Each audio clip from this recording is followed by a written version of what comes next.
Dear friends, I am delighted to welcome all of you to this second edition of annual budget event, Budget and Beyond of Emkay Wealth. The objective of panel discussion this evening is to understand the budget better.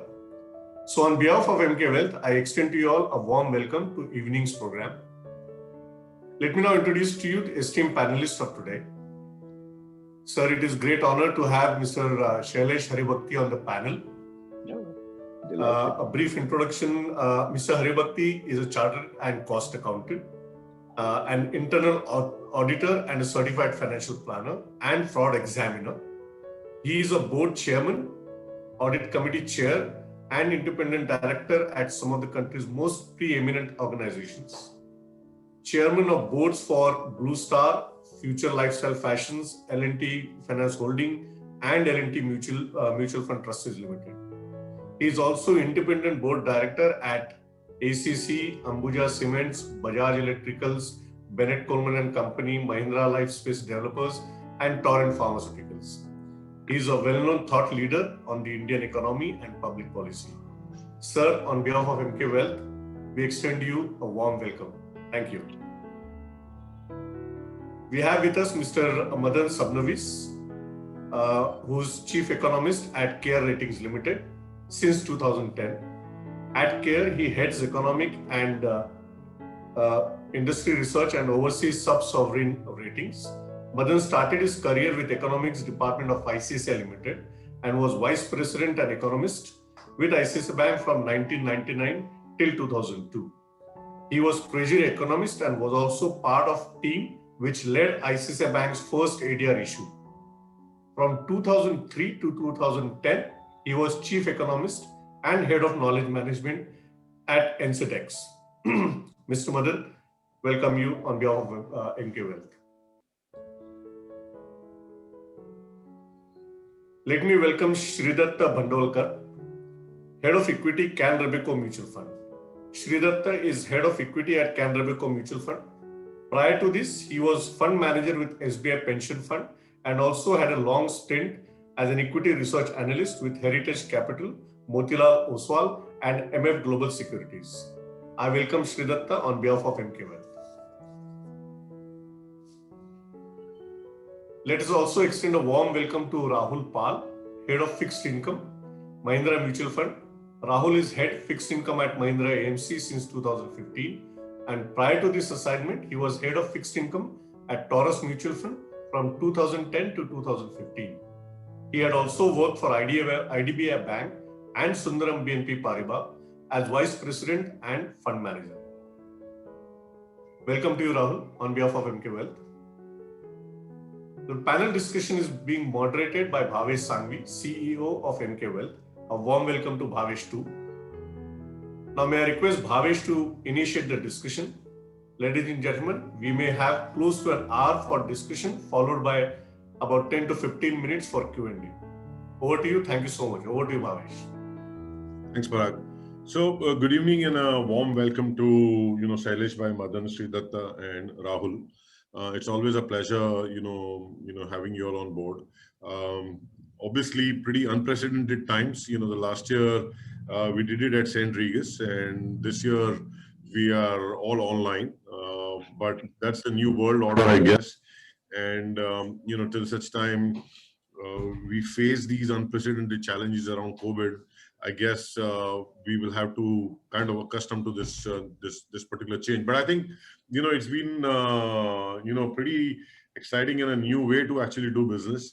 I mean, despite the fact that we've had a lockdown, we've seen significant growth in our business, and we hope that kind of continues. And that's obviously thanks to all the well-wishers and friends like you all in the industry who kind of recognized us early on and have been kind enough to be of great support. So just I'll start the discussion. If I can just have some opening comments from each of the panelists around what's your view on the budget, that will kind of set the tone going for the evening here. You want me to start? Or? Sure, always. Okay. First of all, thank you for having us. It's such a pleasure to be in such a outstanding panel. So thank you very much for bringing all of us together. The budget, in my view, is one of the best budgets I have seen in 25 years.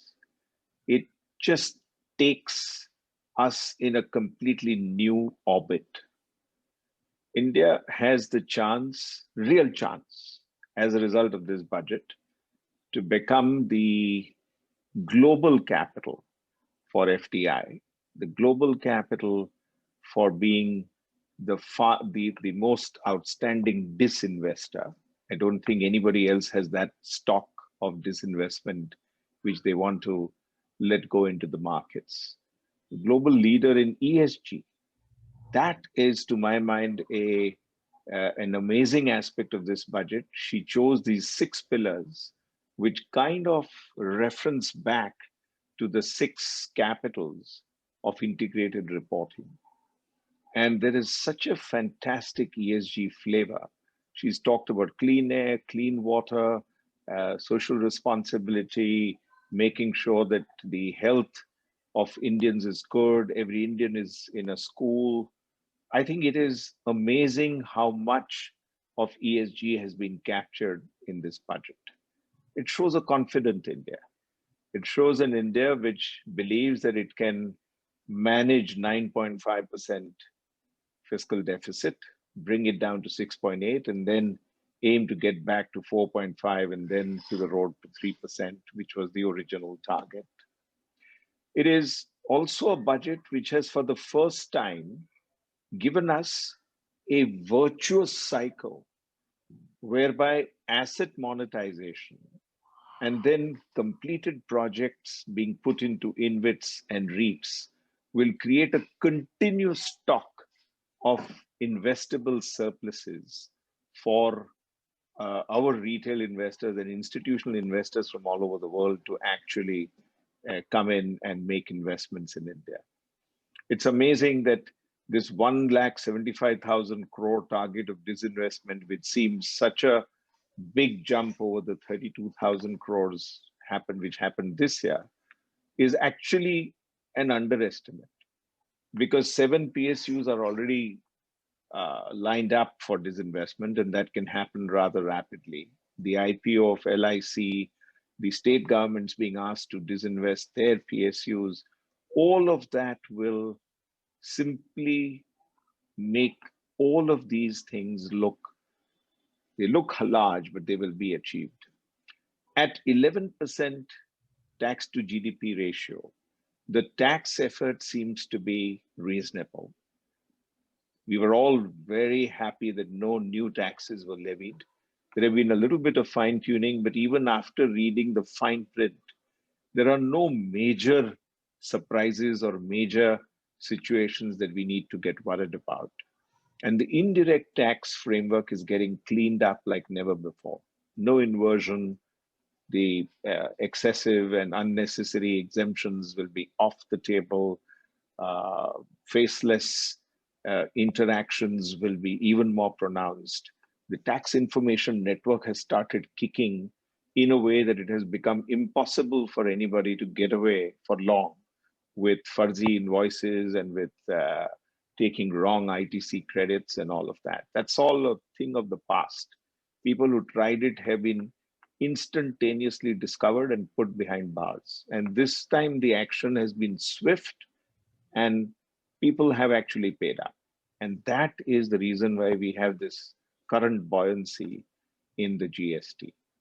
The only problem left to solve is how to catalyze the capacity of every state government, every PSU, and make sure that they can equally, as the government of India intends to do, in an efficient and effective manner, make sure that their resources start telling fruit. But given all of the impulses that have been let loose, I'm pretty confident that we will have a year of phenomenal investment in infrastructure, great innovation. The financial sector innovations are just stupendous. To have a DFI come back again, to have an ARC getting institutionalized, all of that is going to create a completely vibrant new financial sector. And to think about divesting 2 PSU banks and 1 IPO for a government insurance major and 1 sellout of a general insurance company is absolutely a first. And so overall, I'm very optimistic that this budget puts India on a completely new path, new trajectory of growth, of development, and of being a leader as being the fastest growing country in the world. Well said, Shailesh, well said. Yes, Madan, if you can just open your remarks on what do you think? Thanks a lot. Thanks a lot for having me here. When I look at this particular budget, I think there are, I came here with 3 thoughts to express, but based on what Mr. Haribhakti has said, I have 2 more to add. And let me just start off talking like an economist. I think one distinct change which we have seen in the ideology of the government is in terms of fiscal consolidation. All this time, I think we had concluded, one class of we economists, that this particular government is committed towards fiscal consolidation. And for some reason, we felt that this number of 3% or 3.5% is the ideal number. And we worked very closely towards moving towards it, though I think we've never really achieved this particular number. And given the fact that in 2021, when we had this pandemic, we really felt that the government should be spending even more, should not really bother about the fiscal deficit. And when we went through this entire thing of Atmanirbhar, we felt that the government was not really spending enough. It was more a case of providing supply side incentives in the form of liquidity and other policies. So it is really heartening to know that the government is really talking in terms of having a fiscal deficit of 6.8% for this year. So from 9.5, we are not really talking of moving very quickly towards a 3% number. And the fact that we are talking of something like 25, 26 to come to 4.5%, it means that we are no longer wedded to this number of 3 or 3.5%, and there can be more aggression shown by the government. But I'm not quite sure how the international credit rating agencies are going to look at it. Because all this time, I think when we made presentations to the foreign rating agencies, we always said that, look, we're trying to get towards 3%. Now we're going to say that, look, we're going to get towards 4.5% in 25, 26, and it'll take some time before we get towards 3.5%. So that's one thought of fiscal consolidation, which to my mind is very clear, very unequivocally, we have said that this is what we're doing. Second is on consumption. See, as economists, we always feel that there should be something given on the fiscal side for consumption. Because one of the problems which we have had even before the pandemic set in was that consumption did not pick up. Consumption did not pick up because our incomes did not increase. Incomes did not increase because jobs were not created, so on and so forth. So therefore, there should have been certain kind of incentives given for consumption, which unfortunately have not really come through. Of course, the budget is not supposed to be a panacea for all our economic ailments, and it's more to be in the realm of the private sector to create jobs. Since the government is not supposed to be creating jobs, they create an enabling environment. And I think the government has done well on that particular part, but definitely nothing has been given for consumption. So there were lots of expectations that the government should help to bring about consumption. The answer is nothing directly has been given. The third thing is in terms of expenditures. Now, has the government been directing the expenditures in the right direction? The answer is definitely yes. When we see the capex of 5.5 lakh crores, it's a good improvement over the 4.3, 4.4 lakh crores we had last year. But we should be a bit cautious that this 5.5 lakh crores is not something which can drive an economy of 225 lakh crores. 2.5% of GDP cannot be driving the 97.5% of GDP. So while it's a very good we're in the right direction, right kind of spending on the right infrastructure which we're talking of, but let's not overemphasize the fact saying that the government is going to drive. I think what Mr. Haribhakti was talking in terms of what could be done for monetization of assets, I think there's more hope out there rather than in this particular capex of the budget. The fourth point which I wanted to talk on is on disinvestment. Now, so far the history of disinvestment in India has been quite pathetic. Okay, we aim for a very large number, we get a small numbers, we get one PSU to buy into another PSU. We had some kind of variety when we got in the ETFs, but finally at the end of the day, we saw they haven't really quite clicked, and I think they're all underperforming. So when we talk of 1.75 lakh crores, it's definitely more realistic than 2.1, which we had last year. But hopefully, the government already has the plans to say that come April 1st, I'm going to start divesting company A, B, C, D, whichever it is. Otherwise, we may just be getting into this entire loop of targeting a large number and probably underperforming because we really don't have those plans in place. Because we've heard of Air India, BPCL for quite some time. And the whole question is, if we are talking about it, we know what are the problems or what are not the problems. Why is it that we're not doing it? I think the stock market did very well last year, or rather the current financial year. So ideally, we would have thought that the right valuation would have come in and we should have done it. So I do hope that in this new regime of the new look towards the fiscal policy, the government actually already has this plan in place, and we can have a rollout of one company a month or something like that, so that we have all these companies which are diverse. Now, on the last point on taxation, now what I found a bit irksome. Now, again, as the FM said, it's only the very, very, very rich people who get affected by this EPF, which is being taxed beyond 2.5 lakh. I think what the government has missed is that as individuals who are looking for savings, we need to have certainty in the tax laws. Okay, we cannot be saying that all of us put money in debt mutual funds at one point of time, and then you say suddenly, no, 1 year is not LTCG, we'll make it 3 years. Another time we're told, no, equity mutual funds, we won't have rule 1, we will have rule 2. All of us put money, I'm planning for my own retirement, so therefore I put money in dividend scheme saying dividend is tax-free, and the government says, no, now you paid money on dividend, only rich people invest in shares, so suddenly I realize I'm a middle-class person, but I am become a rich person today. And now on the threshold of retirement, I suddenly get to know that, look, 2.5 lakhs. Now, if I reach 2.5 lakhs threshold, I'm close to retirement. I'm actually planning for my retirement. And I'm told, no, you're a very rich person now, so I'm going to tax you higher. You start paying on it. So I think this is just on the lighter side, but I feel there should be certainty in income tax rules so that we know what the environment is and accordingly we can do our planning. It's not a case of saying, let me snatch it here, let me snatch there, because I don't know where to get the revenue from.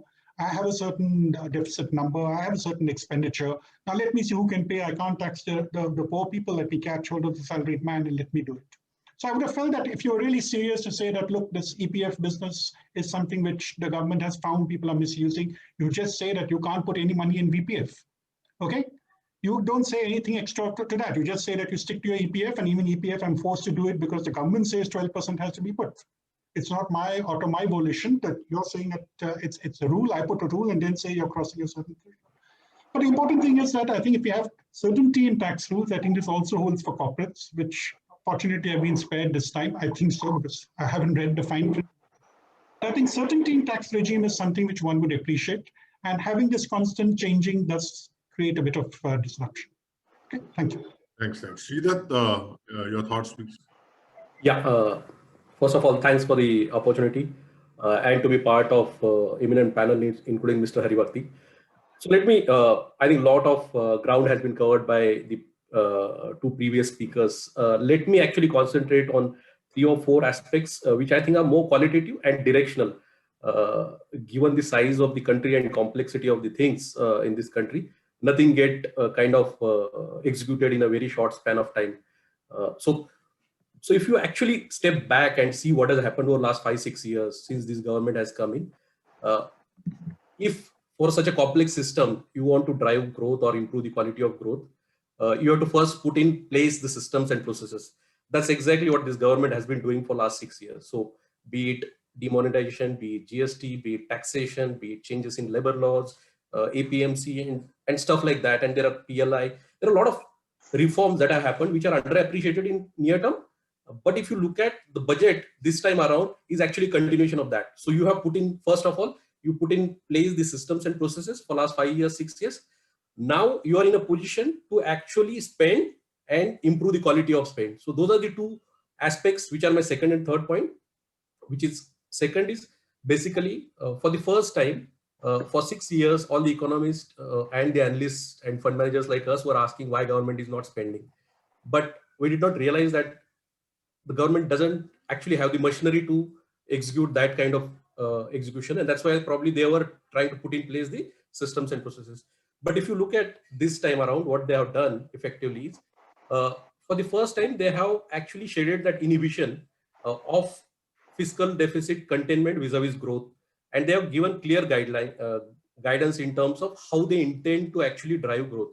And had it been 1 year, I would have been again disappointed. But now they are clearly saying that not only we are going to have a larger room for this year and next year. We are going to have basically only 60 basis point reduction in fiscal deficit for next 4 years, which what it effectively means is in numbers, probably a room of 3 to 5 lakh, and Madan can correct me if I'm wrong, over next 3-4 years to be spent additionally. That's the second point. So directionally, fiscal containment vis-a-vis public expenditure is the second. Third, and which is I think equally is critical, and that's the trend that you are seeing. Of course, COVID actually broke that trend in between, is that the quality of government expenditure is actually significantly changing. So revenue expenditure as a percentage of budget actually had started going down, but last year again it actually went up because of COVID. So clearly the capital expenditure this year, financial year 22, vis-a-vis RE of 21, is going to grow at say 26-27%, vis-a-vis the revenue expenditure, which is going to be a kind of flattish. The three critical points in budget, and for that quality of expenditure to improve, clearly government had to put in place the systems and processes.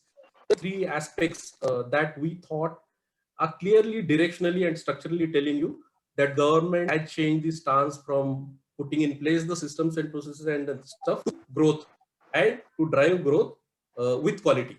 So I think that's our take on budget. So it from equity markets perspective, of course, it will change the multiples rather than near terms of the businesses. So I think that's where we'll stop and with the initial comments. Thanks. Thanks. Rahul, your initial thoughts, please. Sure. Thanks, Bhavesh, and thanks everyone for having me here. They say the business of politics is to translate moods into majorities, majorities into power, and power into new laws and directions. I mean, for some time you were always thinking, where was the political capital being put into? And I think finally the definition of politics is translating into the business of economics. I think that is important. I mean, that's the way I look at it. That's my first initial thought. The second is this budget. I have been quite pessimist on the numbers, not skeptical, but a pessimist. The pessimism was surrounding a non-transparency. There's a lot amount of off-balance sheet items. I think the good thing is that got addressed largely. So there's an element of credibility, transparency, and for the first time, I believe, conservatism. I mean, that surprised me. The third is we're looking for a normalization phase, and yet across the I feel the fact that across the interest rate, the rates market, we are still not willing to let go that we live in a what I call a sub normalized phase. I think normalization itself means the fact that interest rates markets should look up, that is, rates move up. And as they call it, I mean, there is a wonderful phrase in the English language called accidenticiast, which means they're hiding, there's a smile and there's a pain behind it. You smile and the pain is, I mean, you don't show the pain. The markets, at least the rates market in India, is probably at this point of time what I call somewhere in an accidenticiast phase. It hides the pain, it's still smiling on. And fourth is, I guess, the fallen angel syndrome. Mr. Sabnavis had referred to this, the fact that how do the rating agencies take it forward? The fact that we may be we may find it typically for a rating agency not to take any action because of a bit of a nationalism that we have, each one of us. But I would think the fact that it would be one of the most important things as I go ahead. I mean, when you read through the rating agencies, I mean, when they are published in the month of June of 2020, as to how the impact would they be start looking at impacting their rating actions, a large part was of a fiscal consolidation also. So I keep my fingers crossed on a fallen angel syndrome. That's it for me, Bhavesh. Thanks, Rahul. So so I'm glad that you actually set the tone, and I had my first question actually to Madan on this whole thing around, so on India's credit rating, the economic survey has obviously voiced some concerns that a large economy and a very fast growing one has been rated low, just a shade, above junk. And, this obviously has implications for, external investments into India. So, do we deserve a better rating? What are your thoughts on this? So in fact, I think that fundamentally Indian economy is a strong economy and we do deserve a higher rating. In fact, this is a view which I think we have put across even earlier to the government that, in fact, at times we have also collaborated with the government when they have been in discussion with these international rating agencies. That if you look at all the prerequisites of a rating, we generally score high on almost all parameters. And as Rahul said, I think the only place where we keep faltering is fiscal consolidation. And this is something which has been holding us back.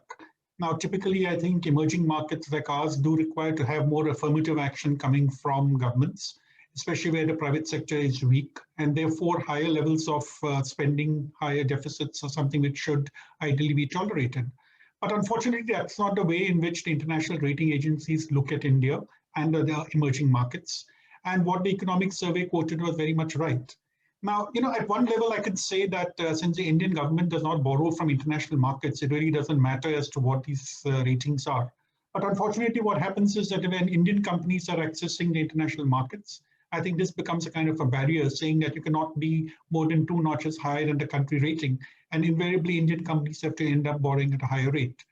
And again, that's something which Rahul has pointed out. We did see in June, rating agencies were sort of in a way complimenting India, saying that even though there's a pandemic, we have not gone in for irrational fiscal expansion.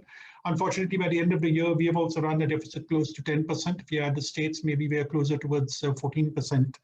And this particular stance which we have taken of running continuously higher deficits, I'm not quite sure how they would view it.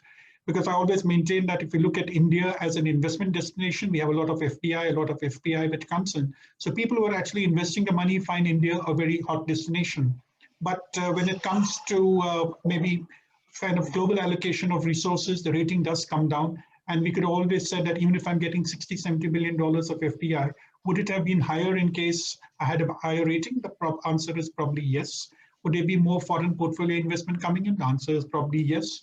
So I think from the point of view of the government, I think to say that we don't care for the rating agencies may not be the right, wise decision, because lots of decisions which are taken by international investors do look at this particular rating. So we need to be cognizant of that. But hopefully, I think while the FM did say that we're going to reach 4.5% after 3 years or 4 years, we do hope that it will happen faster. And we do show our intention towards moving towards fiscal consolidation. Sure, thanks. Rahul, I have a question for you that, we're looking at, 9.5% of fiscal deficit, but the roadmap to get to 4.5% by 2025. Does this look a little more stretched, or, you think this is probably a more conservative approach that this particular government is taking, and, probably surprise others in the upside later on? My thinking is the fact that while I'm not an economist, but I suspect in today's world, business cycles have become much shorter. In a sense that our mind always goes back to a 2003 to a 2010 syndrome of a 7 years of secularity where we had managed to have a very impressive fiscal deficit to the GDP numbers. I mean, like come 2008, we had fallen to somewhere less than 3. And then we started having, after 2010, we couldn't ever consolidate. My fear is this: everything, the assumption of secularity may be challenged just because the moving parts have become a bit, there are a bit more moving parts than we can imagine.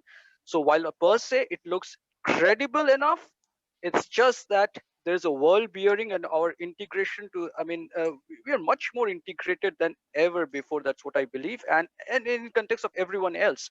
So that's one.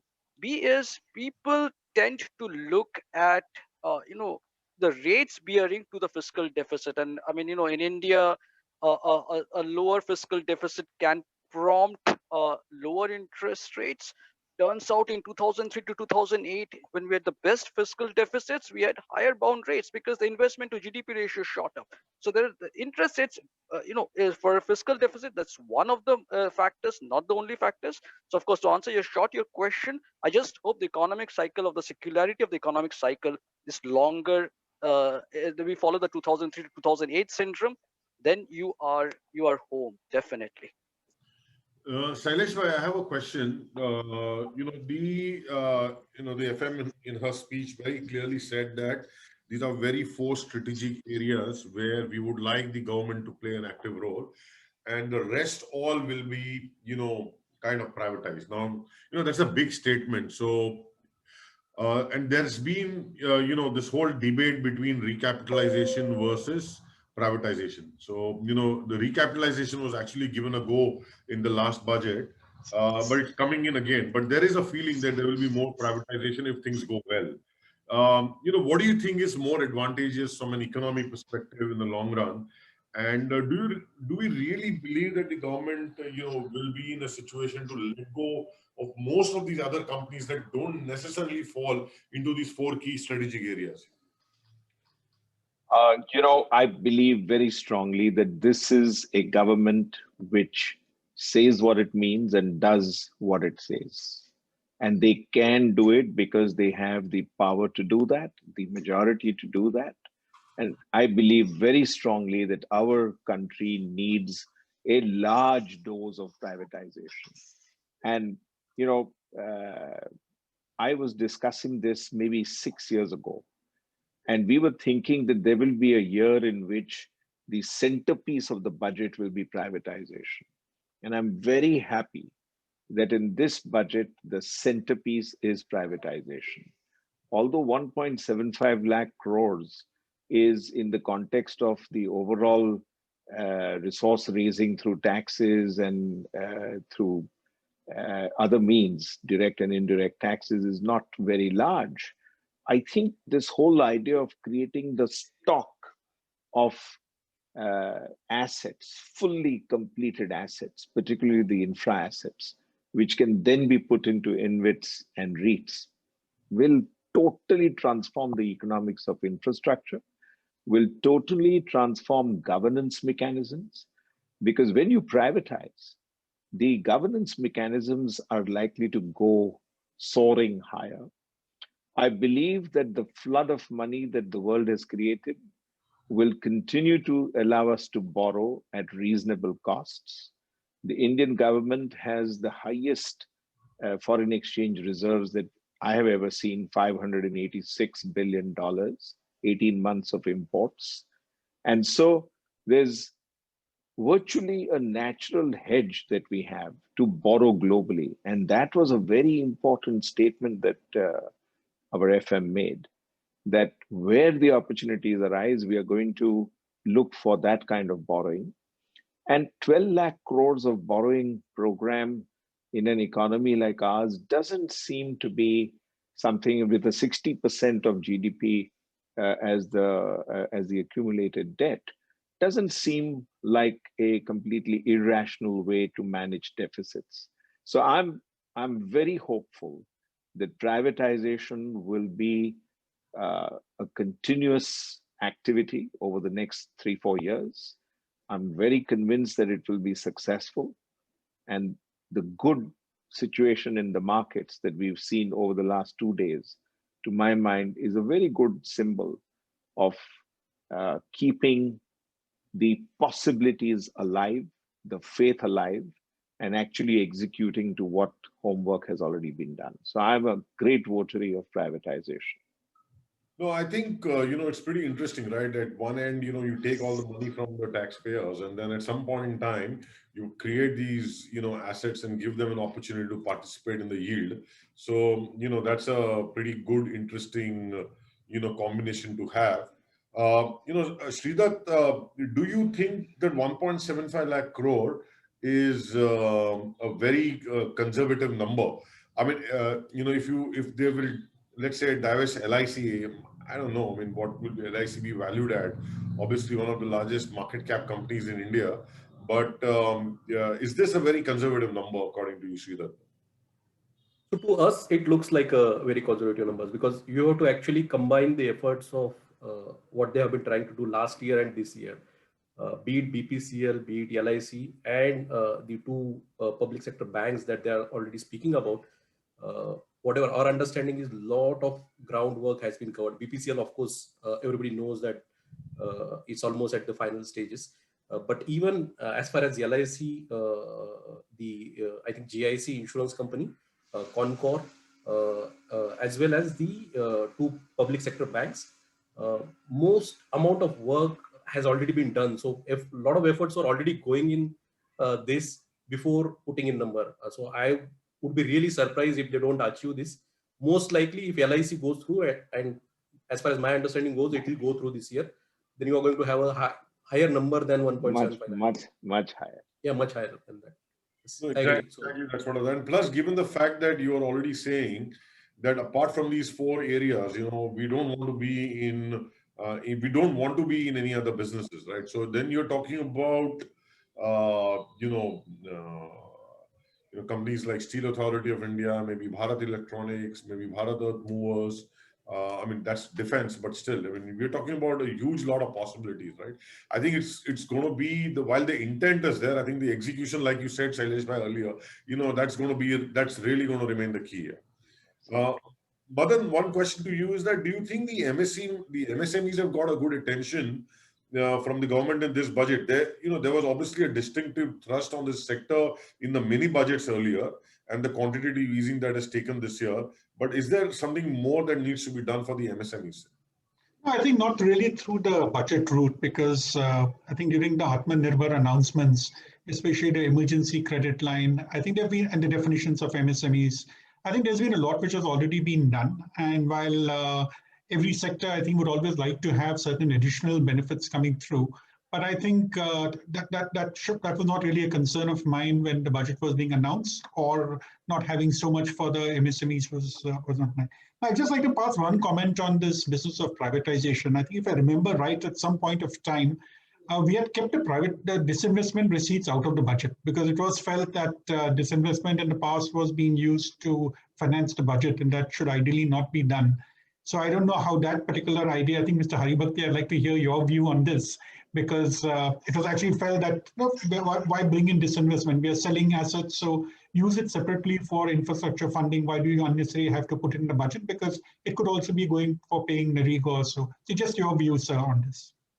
Mr. Sabnavis, I believe that this whole virtuous cycle is what attracts me. I agree with you that it's not part of the tax to GDP ratio. I know that it's not stable, it's not predictable, but the policy orientation of continually creating this base of disinvestable, if you like, assets is a completely new thought, a great idea, which I would request all of us should back, because that's going to be an absolute fundamental pivot around which this whole program is going to get successful. So while I agree it should not be counted in the tax to GDP ratio, it's a non-tax receipt. And for sure, it cushions the fiscal deficit. It gives us those resources to reinvest in infrastructure. And to that extent, and there's no other place on earth where this much investment in infrastructure can go in profitably. The whole world is looking for alpha, is looking for some kind of a return. It's only available here in infrastructure assets, in these large committed investments. Bhavesh, if you permit, just one more provocative question for Mr. Haribhakti. Since we're talking of disinvestment, privatization, we're talking of two public sector banks also, which would probably be disinvested. I don't know if they're going to for privatization. So in the banking sector, I've always felt that the government is never willing to take its hands off public sector banks because lots of political agenda is driven by public sector banks. So how would you like to comment on that? Let's assume there's a public sector bank which is coming up. Will the government be willing to go below 50%? Absolutely. I think in IDBI's case, it will 100% go below 50%. It will definitely do it. And maybe if it is going well, LIC will also lighten its equity stake significantly. And therefore, I think there will be a very good bump on effect in terms of LIC's valuation. And I'm just speculating now, completely speculating, that if the other bank which is to be divested is, say, Bank of Baroda, then the quality of governance in that bank can go up very dramatically. And the release of stakeholder value that will happen in a bank like that, if it is privatized and it goes below 51%, can be absolutely astonishing. I mean, it is valuing at below or very close to book value. I don't even know the numbers of recent times. Perhaps somebody else can help me with that. But um, I think it will totally release stakeholder value. So my next question was actually, to Shridatta and Rahul both on this whole, banking rally that we've seen over the last 2 days. I think blowout returns. What didn't happen for the last maybe 1 or 2 years, you probably just got that in 2 days. So, one is just to understand the reason why you think that this has happened and how sustainable is this, basically. Sure. So you have to put it in the context. And if you look at what was happening in banking sector when COVID happened, naturally, actually pre-COVID, for corporate banks, it was expected that they are coming out of credit cycle, if you recollect that. But with COVID, most of the assumptions were that, again, we are going into a NPA cycle whereby we would have a stress of anywhere between 5-7% to 12-13%, depending on the bank or PSU or private that you were speaking about. That is the kind of expectation that had set in. Now, when the September quarterly results, so this is not, the banking rally has not started in last 3 days or this quarterly result. Actually, the banking rally started last quarterly result when the first glimpse of numbers came out that the restructuring plus slippages, which is effectively stress creation, incremental stress creation, came out to be, at least last quarter, we thought that it would be less than 5% vis-a-vis what market was expecting. Now this quarter, when the numbers came out, what effectively is happening is that you have a situation whereby slippages plus restructuring for most of the names, and I'm talking about top 10 names, which constitute like 80% of the banking system or 85% of the banking system, is anywhere between 1.5% to 3%. And if that is the case, that entire thesis on which people were worried about these leverage entities, that you are going to have basically stress in the system, and to that extent, they will have to provide a lot and all that, that has gone out. So while the rally has happened, even if today you look at the stock prices for this particular sector, they are hardly up 10-15. So it has been actually still an underperformance sector vis-a-vis the market in general over last 1 year. So that's the context you have to keep in place with the aftermath of the way results have come out, which means the stress creation is not as much as everybody thought. And there are, of course, clearly 1 or 2 additional reasons why it has happened. One of them is, of course, government has actually effectively underwritten the SME asset stress creation that would have happened, because through the scheme that they have given about 2.5-3 lakh crore rupees. So that clearly is the reason why market at first place rallied. Second, with budget, as I said in my initial comment also, for the first time, while the credit cost reduction visibility has come in last 4 months or 3 months, there was no visibility on where the growth is going to come from. With this budget, at least there is a hope that public expenditure, which is typically the start of any cycle, that's going to be a little better than, it might not be as much as government is saying, but at least directionally it is positive. So growth angle can also come in. You have to also keep in mind what has happened is that, like you and me, the banking managements were really worried what kind of stress formation will happen. And in a hurry, most of them raise capital. So most of them were sitting on capital. So you will have next 2 years where my personal guess is you will have credit costs going to the other extreme, below cyclical levels. And that's what market is actually reacting to. That's a long answer to your short question. So that's brilliant. I think, Shridatta, I fully sort of resonate with what you're saying. But the additional factor is perhaps the creation of the ARC and consolidation of all the bad NPAs into one. Yeah. Rahul, one question that you always get asked is, where do you see bond yields, both on the shorter and the longer end of the curve? Obviously, the markets have reacted, I think that we've seen a bump up of about 24, 25 basis points. Any thoughts there, Rahul? Okay. My first caveat is, forecasting is a very difficult process. But let me try to guess, and let me try to put in some probability numbers to the entire effort.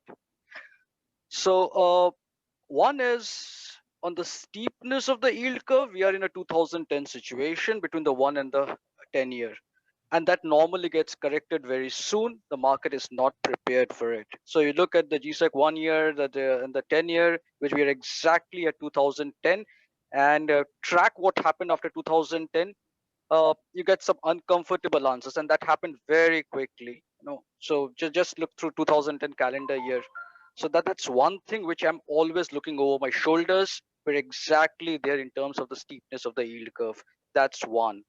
So you and I mentioned the word the smile and yet the pain. That's probably out there. B is now the mind unfortunately cannot fathom large movements. The mind cannot fathom large movements. I mean, we tend to talk in terms of a 25 basis and 30 basis. That's it, the mind fathoms. Whereas the median movement in the last 10 years, and I'm being conservative, between the low and a high is close to 80 basis points, and yet no one talks about it. But that's the volatility of any asset class, and in the rates market, it's absolutely that kind of volatility exists.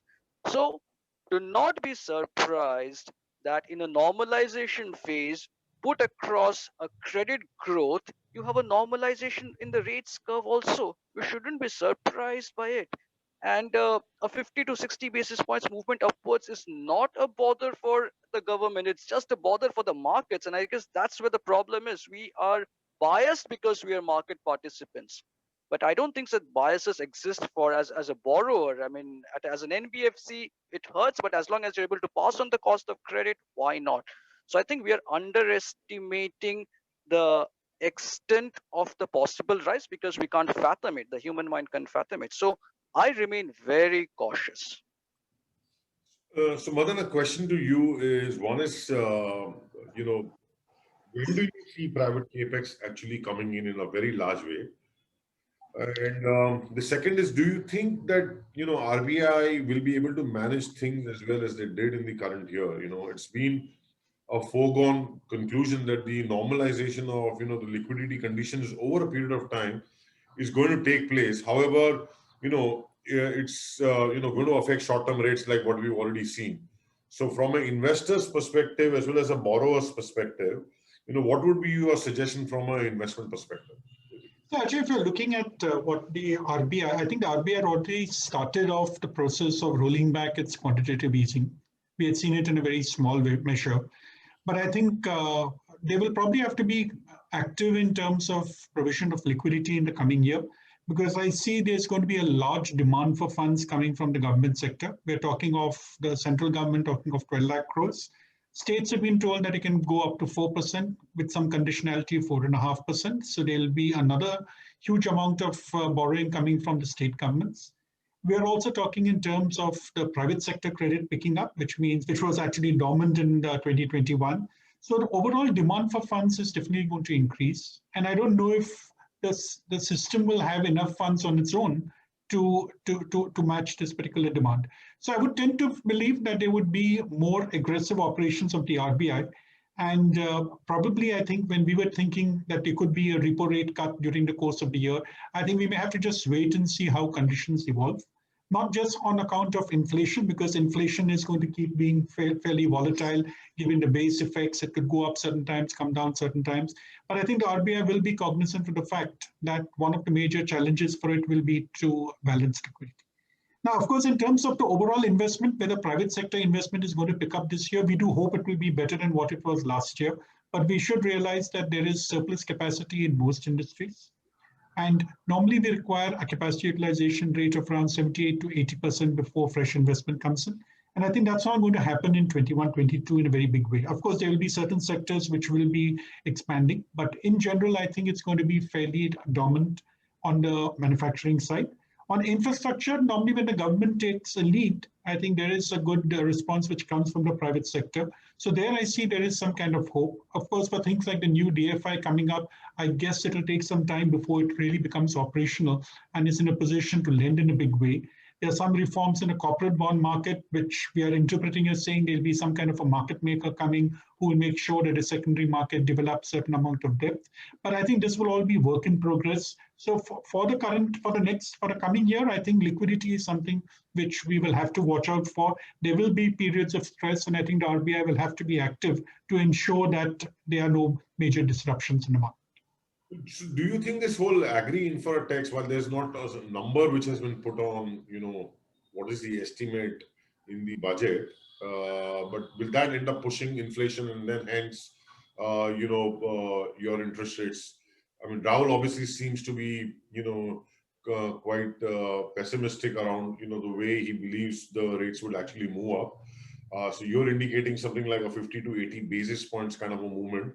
Which is pretty decent and large. But what's your sense around how this whole agri-infra tax is going to basically pay out? I think there will be an upward tendency on prices. I think but that's something which we cannot avoid.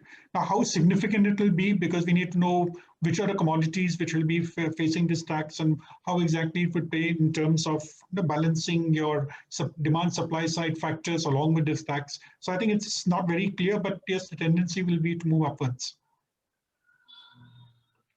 So, Shridatta, your views on this, on equity generally as an asset class going forward, given, how the budget, I mean, obviously the last 2 days we've seen an absolute blowout rally. I mean, in fact, I mean, we advise a lot of customers, right? So right from the time, we've been facing this unprecedented situation of COVID, people have been on the sidelines, and then a lot of people have done this whole left field, and the markets, just the way they kind of moved up, just right? So, and then you suddenly see this, blowout rally over the last 2 days. So, any thoughts on how should one approach equity, going forward? And within equity, what is your preference in terms of valuation gaps? Sure. So, first of all, the markets have only been reacting to the changes in the facts that have been happening through last 8 months. Every time you got the change in the facts, be it banking, be it consumer durables, any of those sectors, the market has just been reacting to it. Because what typically happens is in these kind of events, the analyst community generally had gone to the other side in terms of projecting the earnings. So the earnings projections, if I have to just put it in the context, we started the COVID with an earnings decline of 15% for financial year 21. We are already up 2%. So that's a almost 15 to 17% of earnings upgrade that have happened through last 8 to 10 months. So markets have been reacting to facts. Now we have to put in place, market is effectively just a function of what kind of corporate earnings are going to come in and what kind of medium visibility comes in. So if you look at the first factor, the corporate earnings visibility is extremely strong for 4 quarters. Now there can be a debate whether it is just a pent up demand and it will kind of fade away. But facts are facts. Today, this is how it looks, that next 4 quarters at least, you have very strong earnings visibility. So markets are reacting to it. You look at the macro, be it healthcare issue or be it the global context in terms of the amount of money that is being spent, that is not a worry. Vaccine is in place, so you are going to have visibility on the developed world side also gradually. If you put all those things put together and next 4 quarters corporate earnings, the only worry that remains, in which we always were saying for last 6 months, is that we were worried that there are only 3 participants in the market, in the economy, which is government, households, and the corporates.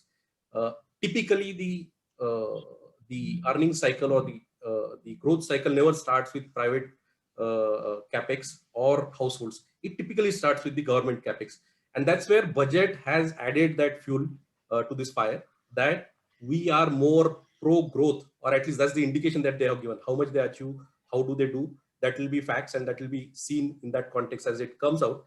But that is what has been added factor, which has led to the latest rally also. So the only factor that remains now is, how do you look at the valuations? Valuations remains the caution point From near-term perspective, from financial year 22 perspective, the valuations are about 1.5 standard deviation higher than the historical averages. So to that extent, you have to be cautious. There will be pullbacks in the market, but to all the investors, and we have consistently been advising this, that when the governments are the largest borrower, and this is a global phenomenon, this is not nothing to do with the domestic market. When the governments are the largest borrowers, interest rates can remain low for longer. There is a financial separation of savers that is happening globally, because government needs to borrow from somebody, and government is the largest borrower. He'll try to keep the interest rates low. If that financial separation is going to continue, effectively the opportunity cost for a saver is, you look at India. I mean, just that will be more contextual example. In India now, debt funds or a FD, which is a risk-free, your post-tax return for anybody who's in 20-30% tax bracket has fallen to 3.5%, which means you're telling him to take 3.5%, 4%, or you are giving him an option of an earnings yield of 5%, which is a growing earnings yield. I mean, even if market is trading at 20 times, it is a 5% earnings yield. You get 1.5%, 2% dividend, and it is a growth asset. It is not an asset which don't give you any optionality. And that's the context will continue in our view till the time you get reversal, meaningful reversal globally in the interest rates. And we don't see that happening in near term. But so where is your comfort in terms of between large, mid, and small caps? So where is your comfort in terms of valuations today? So let's say if you were managing a flexi cap it's called let's call it a multi-cap portfolio, right? What percentage of your money go into large cap, mid caps, and small caps? So typically on a normalized basis in a multi-cap fund, we have 70-30, which is what we have been running. But if this thesis continues to play out, whereby the broader economy does well, of course, the supply chain partners, which are mid-cap and small cap, have a higher probability of showing the operating leverages, financial leverages, and thus the multiple re-rating. So to that extent, we can tilt towards that. But as a house, we are far more focused on bottom-up. Even TCS has become 4 times in last 5 years. And even your TCI Express has become 4 times. So we are focused on looking at bottom business rather than actually classifying them in general. These are all good people. These are all bad people. That's not how we think. We have opportunities. The mid cap space we will add. If no, then better off in large cap where earning stability and resilience is far higher. So that's how we look at the equation. Shailesh, any misses you think on the tax reform?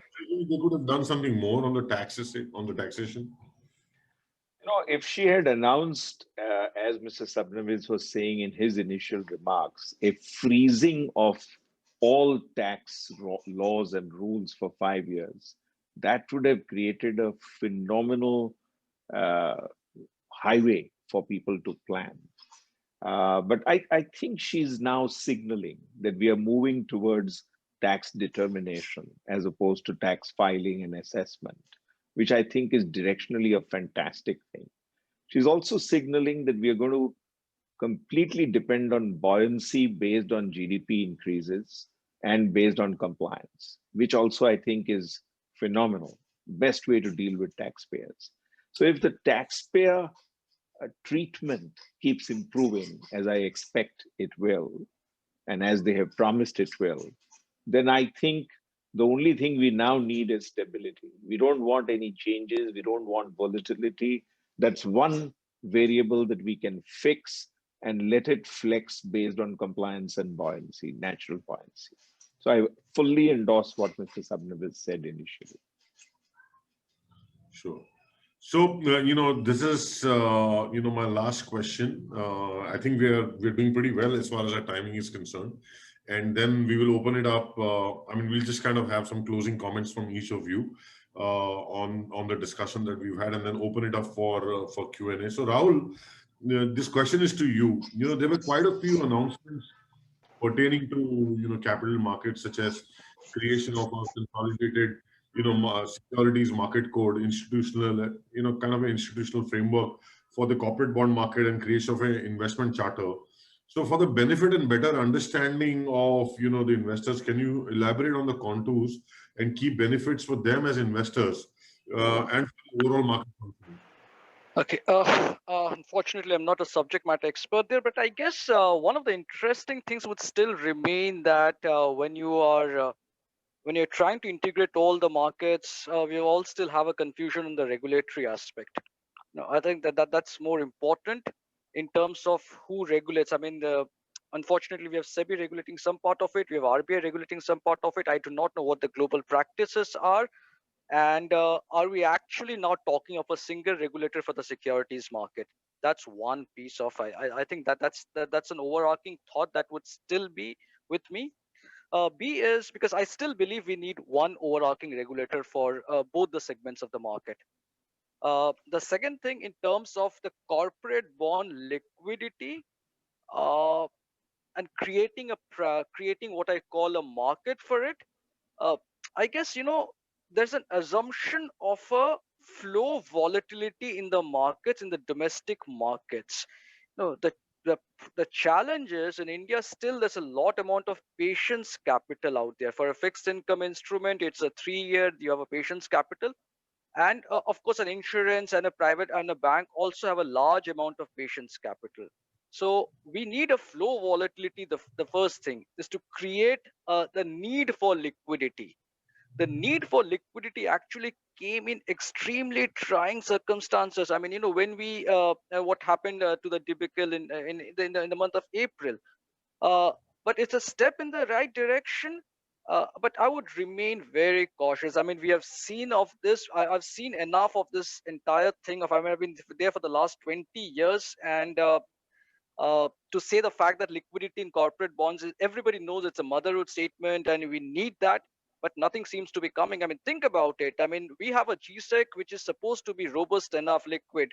Compare the India's data in terms of the top 5 liquid securities versus 10 years back. We have actually become more illiquid. We're more liquid only in the top 5 concentration. In fact, online systems have created illiquidity for a far larger number of stuff rather than what we were 10 years back. So there's a contra logic also. So but we just hope that we are liquid enough. And but more importantly, I think what we call the BC, the bond currency derivatives, we need a credit derivatives market liquid, which is, I think, the need for the hour more than enough. We need a credit mechanism, a credit hedge mechanism. Liquidity is fine, but I need a more liquid credit on a rates derivative market. That is something that I would equally look for. The interest rate derivatives market and the credit derivative markets. That sorts out a huge problem for this market. Great. So, so my closing comment actually, before I invite all four of you to just kind of close this, and then there are a few questions here. I think, I would kind of just echo what Shailesh Bhai said. I think, over a period of time, if one can, if this government can provide some stability around taxation itself, right? They just keep introducing new taxes every now and then, and that kind of either hurts some section of the society. For example, I think a couple of months back they introduced a TDS on foreign remittances. Now they've introduced a TDS on provident fund. There are some changes in the ULIPs. So that is something, if they can provide some clarity and direction, it's something that will at least cheer the consistency of all the good work that this government has been doing. Very true.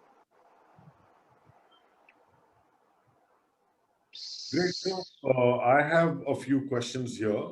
There are, for now, I can request the participants to just type the questions.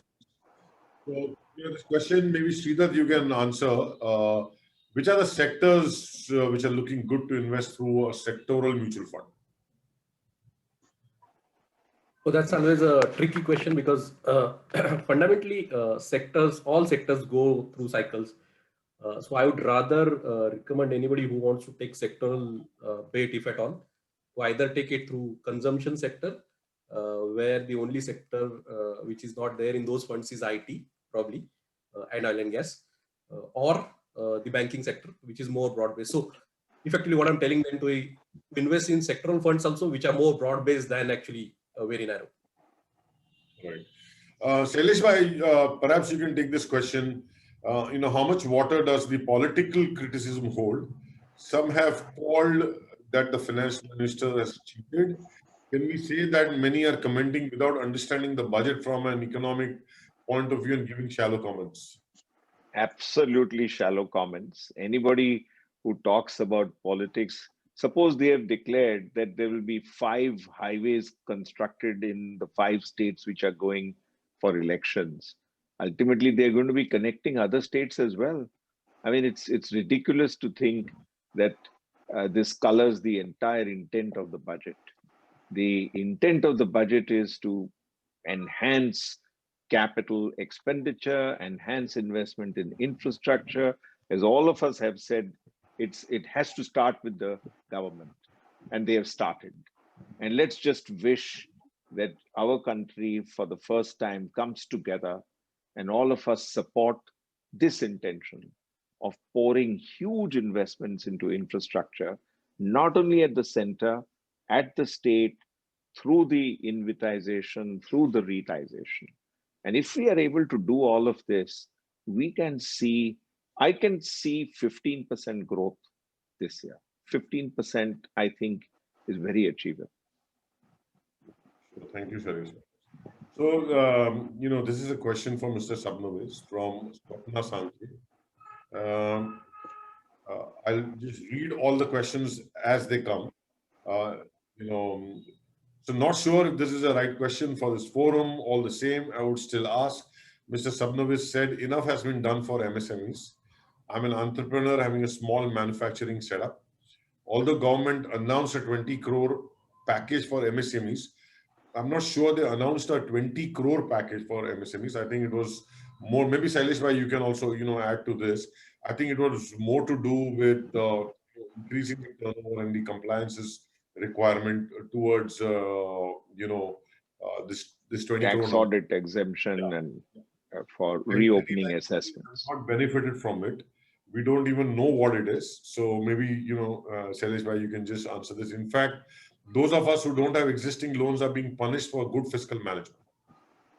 Well, I have been saying a lot in MSME forums that let's embrace new technology.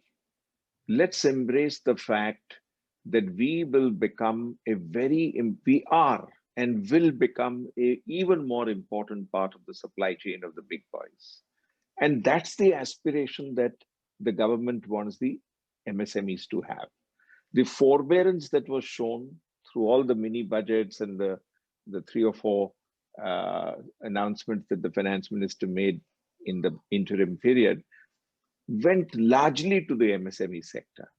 Now we need to start thinking about consolidation, start thinking about embracing better technology, bringing out the best in all of us, and really taking the startup aspect to its hilt.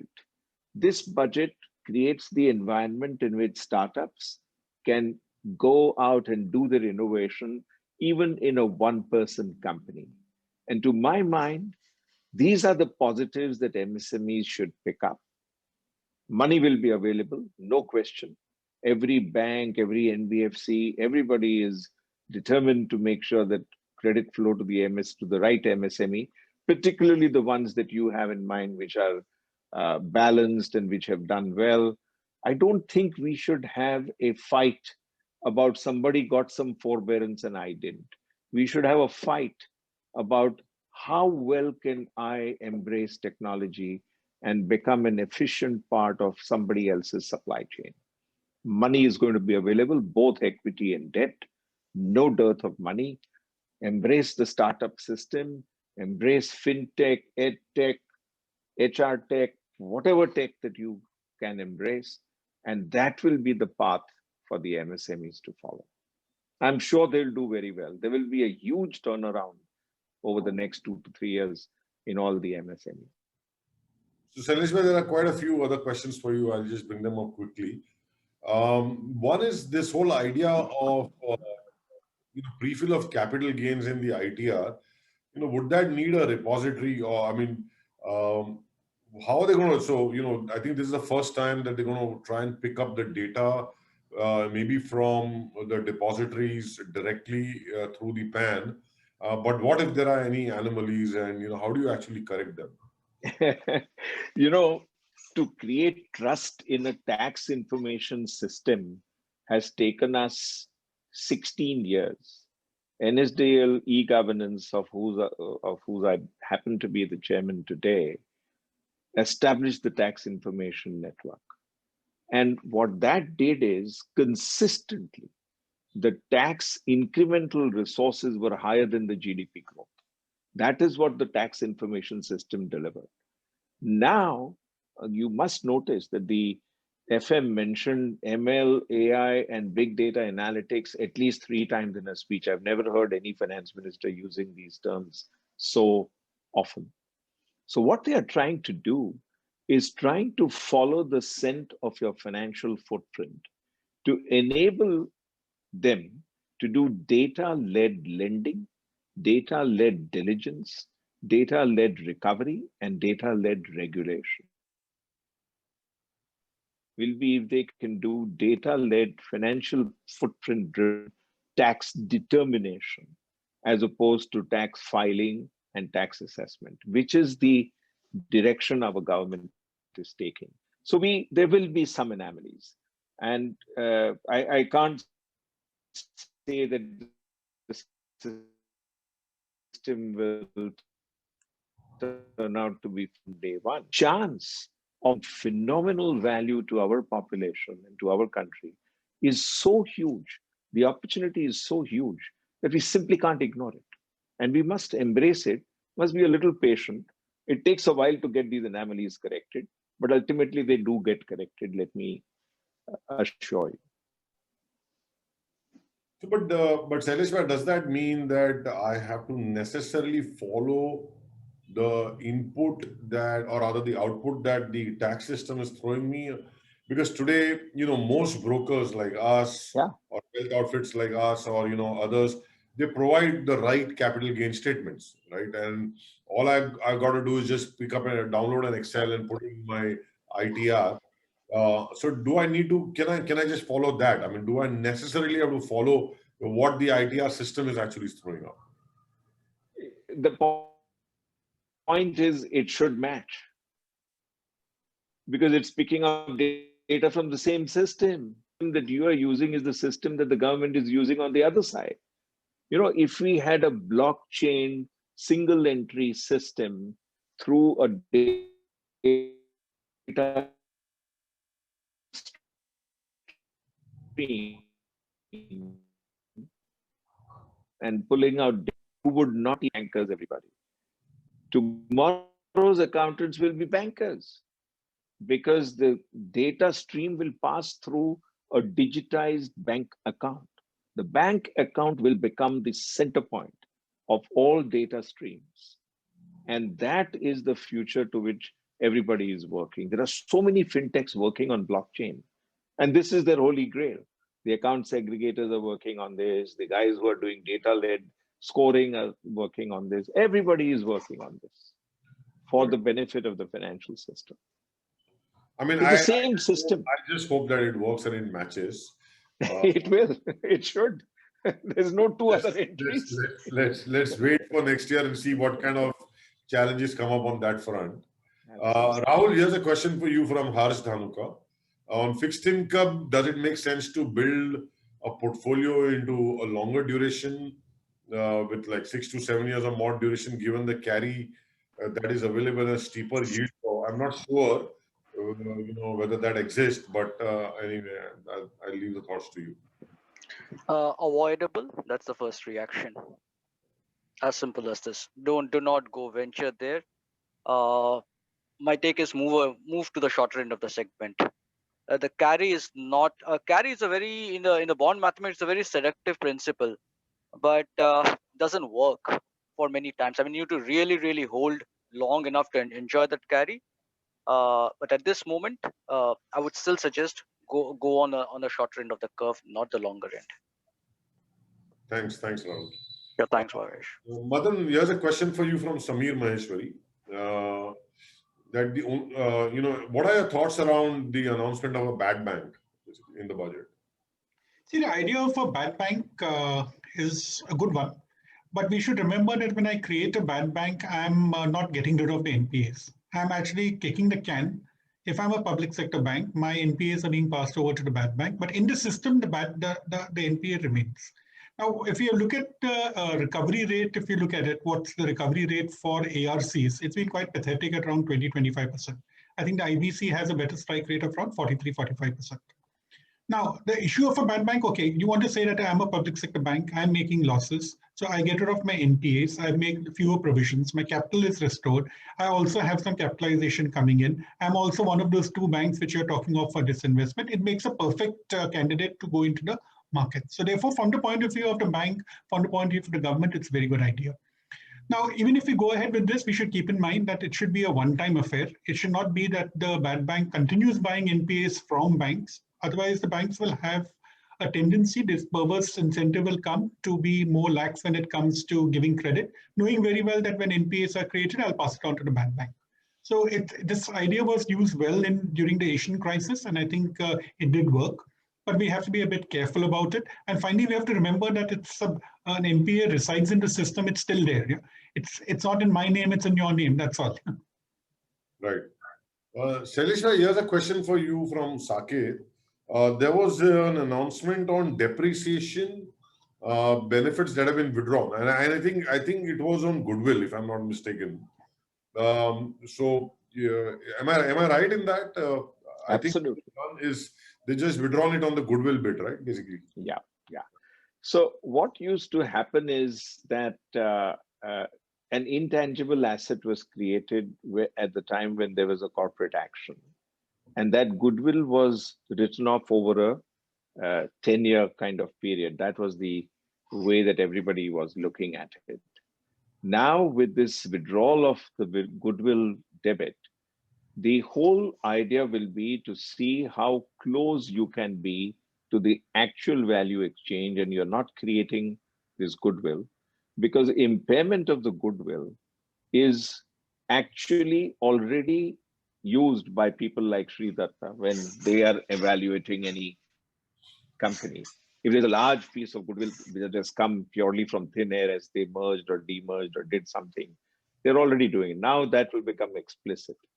But I think, again, as we go back to what Mr. Sabnavis said earlier, that to tinker with all of this, if they had regulated it, and if the principles were, now we have a whole set of valuers who are approved by the government. They would pass a test, a rigorous test.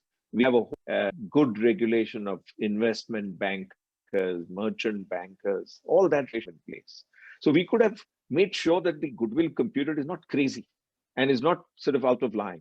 But instead, we threw the baby out with the bathwater and said, goodwill will not be allowed as a tax deductible expenditure. Right. If on the we related it and made sure that this tenure is all that you can do and no more sort of variations around it, might have been a better thing to do. Right. So I don't have any further questions here. So I'll take this opportunity to thank you all for the wonderful evening and taking your valuable time out. I know it's very cliche to ask, how would you rate the budget in terms of one number, but it's just a number, so I'm not going to do that. But I think, clearly, I think it clearly sets the tone of, better governance. You improve the governance and we will be a very happy government. And those are clearly getting reflected in the GST numbers, right? I think all these numbers existed. Somehow they've just kind of started popping up. And imagine popping up in a year of COVID. I don't know what's the echo there. So once again, if I have to just kind of summarize this, I think, we've been pretty much focused around, the choice of, product solutions that we offer our customers. We've been very disciplined on asset allocation. We pretty much have echoed the thought of focusing a lot more on quality rather than quantity. And, that's the chosen path as far as we are concerned. It's been we've completed this about 2.5 years now, and the going obviously looks pretty good. And thank you for all your support and your valuable time today evening, Shailesh Bhai, Madan, Shridatta, and Rahul. Delighted. It's Thank you. always a pleasure interacting with you all. Thank you so much.